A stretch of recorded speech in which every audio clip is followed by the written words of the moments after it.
মিরসরাই উপজেলার মিঠাছড়া বাজারের পুরনো কামারপাড়া।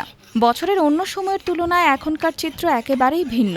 চারিদিকে আগুনের ঝলকানি আর টুংটাং শব্দে মুখর হয়ে উঠেছে পুরো এলাকা। কারণ রাত পোহালে কোরবানির ঈদ, তাই ব্যস্ত সময় পার করছেন কামার শিল্পের সঙ্গে জড়িত কারিগররা।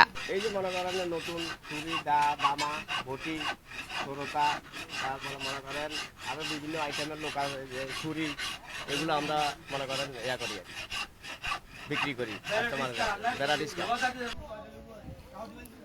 প্রায় অর্ধশত বছর ধরে মিঠাছড়া বাজারে চলে আসছে এই ঐতিহ্যবাহী কামার শিল্প। এখানে তৈরি হয় কোরবানির কাজে ব্যবহৃত দা, বটি, ছুরি, চাপাতি, চাকু সহ নানা ধরনের লোহার সরঞ্জাম। স্থানীয় চাহিদা মিটিয়ে এসব সামগ্রী যাচ্ছে আশেপাশের বিভিন্ন বাজারেও।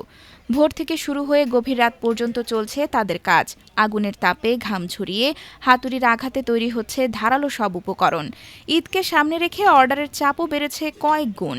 ফলে বিশ্রামের সুযোগ নেই কারিগরদের। কিছু করার না, এখন বাপদাদারা করিয়েছে, আমরা এখনো করতেছি, এখন খোলা পাই না বলে। তবে কাজ বেশি হলেও লাভ নিয়ে সন্তুষ্ট নন তারা। কামারদের দাবি, লোহা ও কয়লা সহ কাঁচামালের দাম বেড়ে যাওয়ায় উৎপাদন খরচ অনেক বেড়েছে। অন্যদিকে শ্রমের তুলনায় মজুরি কম হওয়ায় সংসার চালাতে হিমশিম খেতে হচ্ছে তাদের।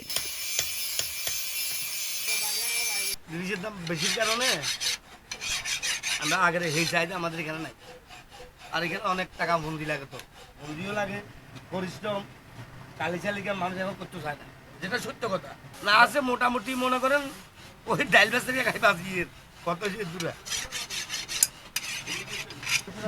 বিল্ডিং আর বাপদার আছে, আর দোয়া বাড়ি গাড়ি ব্যক্তি থাকলে কর্মটা করতে পারে না। কেউ বাবার হাত ধরে, কেউ দাদার পেশা হিসেবে প্রজন্মের পর প্রজন্ম ধরে টিকিয়ে রেখেছেন এই শিল্প।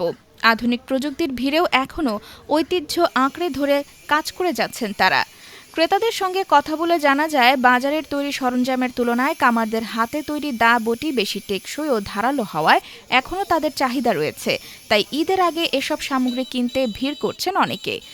জিনিসের দাম বাড়তি, এখন এরা বাড়তি দাম দিয়ে কিনে আনলে তো এরা তো বাড়তি দাম অবশ্যই বিক্রি করতে হবে। এরা তো আর কম দামে বিক্রি করতে হবে না, এদের শ্রম আছে, এরা তো এগুলো কিনে আনি তো এগুলো বিক্রি করে, এগুলো তো আর এদের ঘরের মাল না। তবে অতিরিক্ত পরিশ্রম আর কম আয়ের কারণে নতুন প্রজন্ম এই পেশায় আগ্রহ হারাচ্ছে। ফলে ধীরে ধীরে হারিয়ে যাওয়ার শঙ্কা দেখা দিয়েছে শত বছরের পুরনো এই কামার শিল্পে।